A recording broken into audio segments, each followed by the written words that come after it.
اعوذ باللہ من الشیطان الرجیم بسم اللہ الرحمن الرحیم السلام علیکم ورحمۃ اللہ وبرکاتہ۔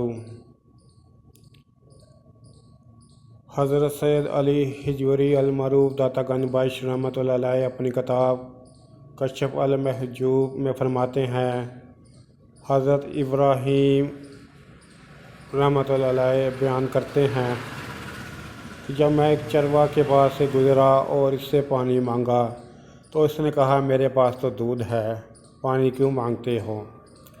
میں نے کہا مجھے پانی ہی چاہیے۔ وہ اٹھا اور لکڑی کو پتھر پر مارا، اس پتھر سے صاف و شیریں پانی جاری ہو گیا۔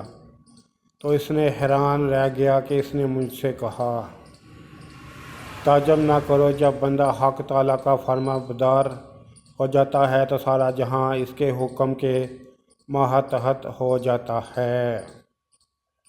میرے یوٹیوب چینل جاسم نوکیہ کو سبسکرائب کریں، اپنے دوستوں سے سبسکرائب کرائیں تاکہ میری حوصلہ افزائی ہو سکے اور میں زیادہ سے زیادہ ویڈیو اپلوڈ کر سکوں۔